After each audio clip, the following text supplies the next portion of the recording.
Okay, Wayne Defrancesco back here again at WayneDefrancesco.com, and hopefully by now we've got our club site going and you're a charter member.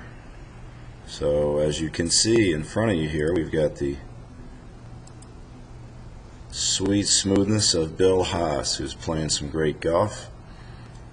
Now this is an interesting swing. It might not be exactly what you thought it was, so that's why we're going to take these camera shots that hold the camera pretty still and draw the lines, and we'll see what's up. So there's some things in Bill's swing that are pretty evident, and the combination obviously is working very nicely. So one of the things that you'll notice is that at address his weight is well forward on his feet. So this is what I would call an athletic position. I prefer this position over anything centered in the feet or in the heels, but he's definitely up more on the balls of his feet. Now, once that happens, once he gets ready to go, he starts doing stuff that I would not necessarily teach, but when he does it, he combines these things so well, and some of the positions that he gets in enables him to do some of the other things that he does to hit the ball so well. So let me show you what I'm talking about here. When he takes the club away, you'll note that the hands move well away from the body. The lower body and the arms and hands are moving pretty much simultaneously if you watch. Not much separation there.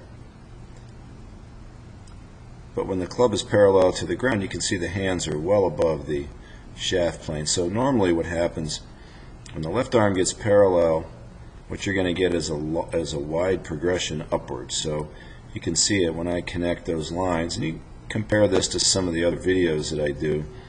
We started at 55 with the shaft. This is a 5-iron, and now we're up at 68. So that's a 13-degree elevation, and then he gets it way up there and adds another 3. So 16 up from address is hugely vertical, but you'll note how nicely the shaft is planed off there and the firmness of the wrists. So this is a wide swing, and he's got perfect control of it with his hands. There's no flopping around with his wrists here.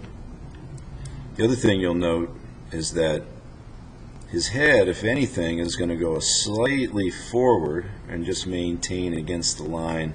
His right butt cheek is back behind the line. It's another thing that I always like, and I like symmetrical knee movement, which means that when you look at the swing at the top, the knees are equidistant from their starting point.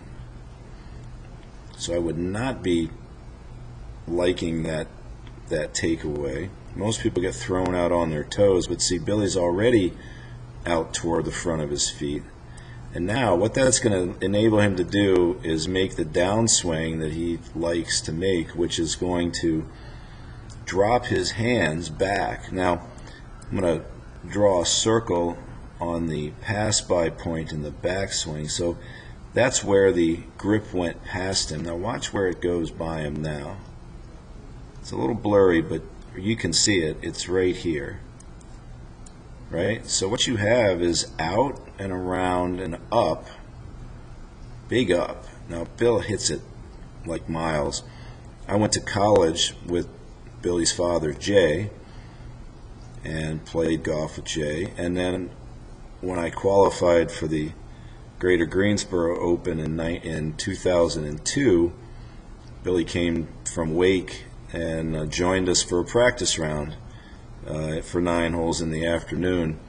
And on the first hole, I hit it out there about 270 to the 150 marker, and Billy kind of hit a line drive down the left side of the fairway, and it didn't appear to be anything special. And we got up to the balls, and he was 70 yards ahead of me.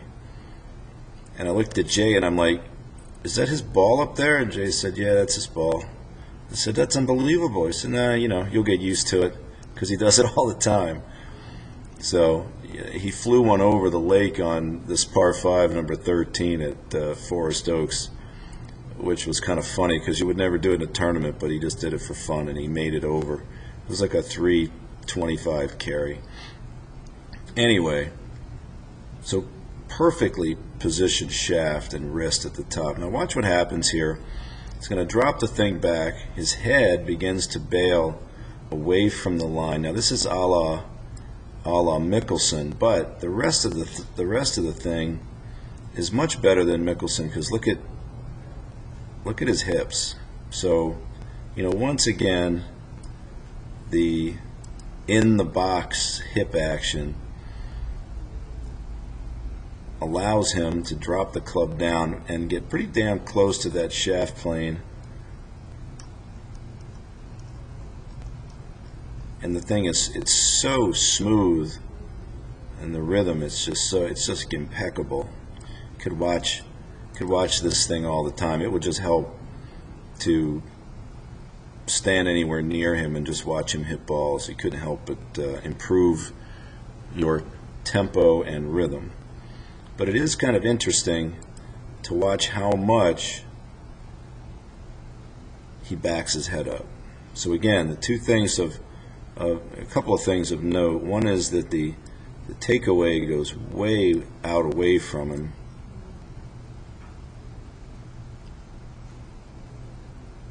Okay, and the second thing is that as it winds back there, he's got great control so it doesn't get messed up at the top. He sits back and leans back with his head, but he is nice and strong. He's got great width with his arms, and he's got great push with his lower body. So I didn't have a good front view. Managed to get this one off of YouTube, and really the only thing you can see from here, and what I wanted to show you, was that from the top, where he is up here and just massively stretched out, watch the movement off of the right side. Look at that. Now while he's doing that, the left arm is just stretched like crazy, so he's maintaining the width, driving way forward and around, and that's what allows the thing not to fall underneath him. So a combination of the perfect control of the hands,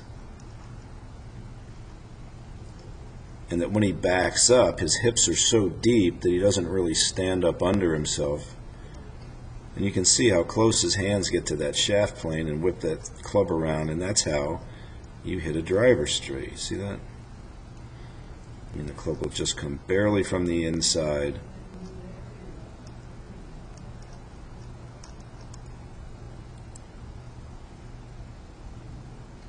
So there, out and around, way up in the air, lean back, twist, drive, boom.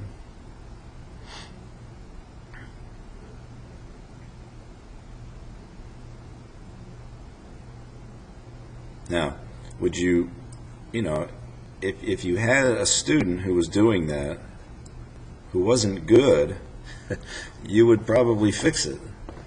Now, on him, though, you wouldn't fix it. And when you look at the takeaway, if you wonder why he wouldn't want to take the club back on the shaft plane, well, look at how Jay swings the club.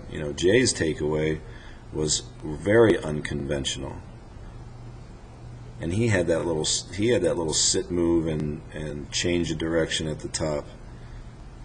So, it runs in the family. And of course, Jay was a great player. He stayed on tour for 25 years. Now, is this more complicated? Well, I guess it is. You would rather maybe not do these things, but if you can get them to work for you, you can see why it works. See how nicely that club comes around on the arc. Is it coming in high? Yeah, a little bit. But he makes that shaft plane work for him. So, very interesting golf swing. Very successful. Now, another thing about Bill is his temperament is so great. Nothing seems to bother him too much. So, you know, that's what you need these days in golf is just to let it roll off and take the good with the bad. And he really does that well. Of course, he's got a great family behind him. Jay's a great friend, and you know, I wish them both well. Okay, hope you enjoyed that, and we'll see you again.